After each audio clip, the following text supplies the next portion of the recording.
Well, good morning, Interbet fans, and excuse the croaky voice. It's really not very easy. Definitely got a frog in my throat this morning. But watching racing yesterday, as you can see, when there's that tremendous tailwind, which there was, if you weren't in the first three, you couldn't win. The one horse that was the exception was Theravada, and that might be watching over a little more ground next time. So we'll certainly keep that in mind. But the wind was pumping, and the horses in front hung on. So that's what made it very difficult. It's very hard when you see horses that are natural front runners and they're not sent to the front, because it didn't matter how fast you went in front, you still had a chance of holding on. But we move on to the Vaal Classic today, which is Tuesday the 2nd of February, and a 25 pentometer. They've had a bit of rain up there, good to soft. There's a little spur at the 600 meter mark, 4 meters, so that should help everyone. But the draw is always a factor on this track. Race 1, 1450, and this is a maiden plate, fillies and mares, and probably the worst maiden plate I've ever seen in my life. Lady Calavera from Philip Labuschagne yard, with a good jockey on, and I'm not going to mention his name because I can't say it, but anyway, this might be their big improver because the rest are really, really poor.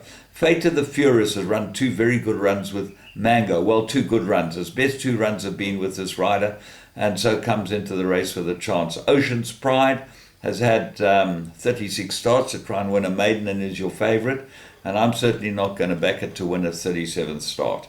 I think from draw 9 has got a problem, and I'd certainly rather have an each-way bet on Lady Calavera. Race 2, maiden juvenile plates. Well, here it gets difficult because there's no comments from some of the trainers. The hot favourite, there was no comment for 7 to 10 Sequoia from the Mike de Kock yard with Callum Murray aboard, but it is 7 to 10, so that got to tell you something. Voluto could place from the Ashley Fortune stable. Calvin Habib rides. That's always an indication that there is some ability there. But their one in the next race could place. That's 12 to 1. This one's 9 to 2. 7 to 2 Kuma. It's had 2 reasonable runs, but I don't see this being a big improver here. And I would think that you don't have to be too good to win this. And obviously the going and the way they canter down is the right way to go. Very difficult for bipods and place accumulators, and I cannot believe they didn't make the first race one of the second or third races. In fact, it should have been the third race, because at least you've got some form to work with. You've got no form to work with in the second and third races, and obviously whoever's in charge of racing, Patrick Davis, I think he's the racing controller, is living in England. Well, it's hard when it's cold there, and you've got to get up early to catch the South Africans. And you are living the life of Riley in England, and you're trying to control racing in South Africa, because this is crazy that you have 2 juvenile plates, second and third races, the first 2 legs of exotics.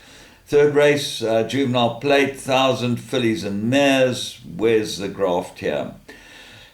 There doesn't seem to be much action going on. Sean Terry's runner sound a warning, 3 to 1 joint favourite with Take Control. Ashley Fortune's runner, 3 to 1 joint favourite, and Easton Bell, 3 to 1 joint favourite. Big jockey up on Take Control, Stratum in place of Bantam. So you've got to believe that maybe certainly of the horses that race, this is the right one. But the ones that haven't raced, you don't know how good they are. You're going to have to watch the betting and the canter past, as it was said.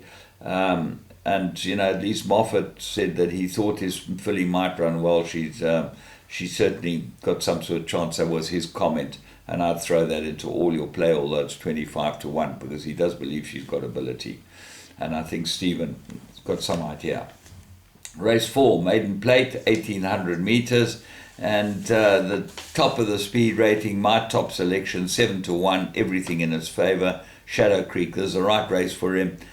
He was scratched on Saturday so that he could run here because they changed the track.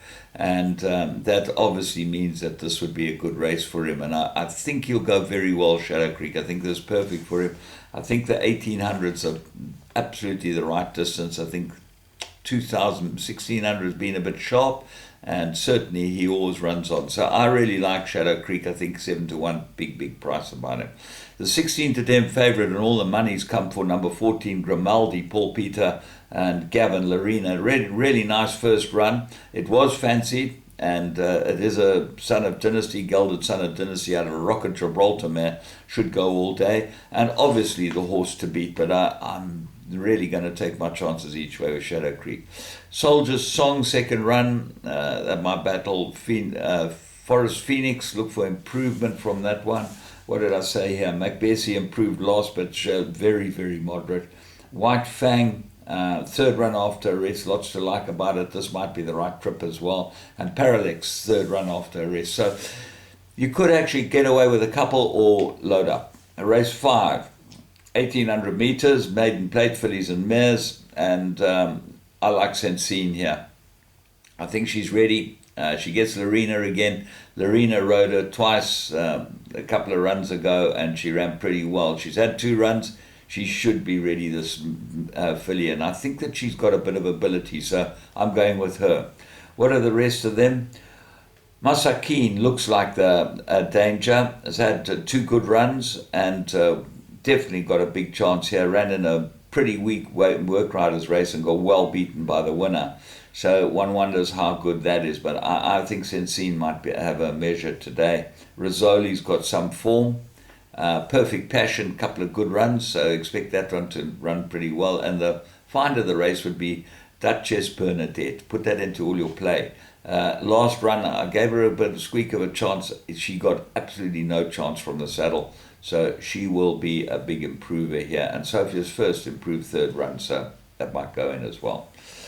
Race 6, Middle Stakes, 2,400 meters, and Portkey, I think, is the right horse. Absolutely the right horse. He won extremely well. He got a 5-point penalty, but I don't think he's going to stop. He's very unexposed, this horse, for a 5-year-old, and he might go through the divisions now. And I think he's good enough to put this field away. The stable companion might be the danger. Gets a blinkers for the first time, and I think she might be needing blinkers as Mare Pomanda, as filly.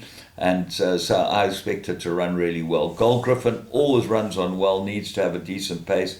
And then Alexander team have got 3 runners, always competitive. Odd Rob, always there or thereabouts, and didn't run badly last time with the same jockey on. Race 7. Merit rated 73, 2,000 meters. Right. Absolute 4-cornered contest this. I like Consul Queen. I think this is the right filly. She's course and distance, 1 from 2 and ran a place in the other. She gets Stratum. She gets Samango at least. He's ridden her the last twice, and she'll go very well. Emmeline gets Stratum again for Mike de Kock. We'll see if he can improve that. The speed rating horse Tartan Dancer goes into all the play, number 5 on the card, so that's 3, 4, and 5. Lyle Hewitson rides that. And then Flower, 1 from 1, course and distance, the right rider, and Baron Buertas has a knack of getting them right. And this filly might be unexposed as well. So she goes into everything that we do. Race 8. I think this is a race. It's the most amazing thing I've ever seen in my life. This is a merit-rated, fillies and mares merit-rated handicap, 2,000 meters. First thing I'm going to point out to you is take a look at Liverpool Legend. Now, if you don't think I don't study, have a very close look at this. Liverpool Legend won its last start, beating So Long Spring, with a merit rating of 75. What's it got today? It's the only horse I've ever seen in my life that has come down in the merit rating after winning a race. Maybe I got something wrong, but all I can tell you is that this is absolutely impossible. She's a 3-year-old. She looks very well in the race, and certainly won a nice race last time. Who knows, she'll probably go in again, and maybe they'll give her a penalty this time. Patrick Davis again in charge of racing. Well, this is what happens when you're sitting in England and you're in charge of racing. I think it's an absolute disgrace. Sorry, I can't believe it. The 2 horses in the race are that and Travelling Wilbury. She looks like a huge runner. Third run, last start wasn't too bad. She won a maiden and a canter, and I think she's quite good, Travelling Wilbury. I liked her when she won, and I think she's got a big chance here. Dangers, she's a cracker, and Chenapod, nothing much between these two. She's a cracker, comes back off a little bit of a break. Well, she hasn't run for about 6 weeks, which might affect her, but she's got some ability. And then Chenapod won very well last time. Race 9, merit rated handicap 78, 1200 meters, and push off might be the answer here. Back to 1200 meters, which I think is the right trip. Glarina rides it again. He's won on it, and the draw's a little bit of a concern. So what else is there? Galactic Warrior looks like a runner with a 2.5 kilogram claim. I think he'll go very well, Galactic Warrior. Ice Eater, 1200 meters. Does he get the 1200 meters? But he's got some ability. They're the only 3 in the race, with the scratching of Count Garden and Liquid. So you go 3, 1, and 5. They look like the right ones.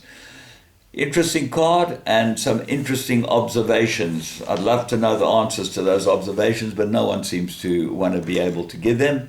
Let's go and see what happens at Vaal today. Tomorrow we'll be back at KwaZulu-Natal, where we should have some fun. So from me, James Goodman, the whole Interbet team, remember you can go and play the games. Dreamcatcher, I enjoy Dreamcatcher. I think that you can crack some cash there. So that seems like quite a good fun game to play. Try that.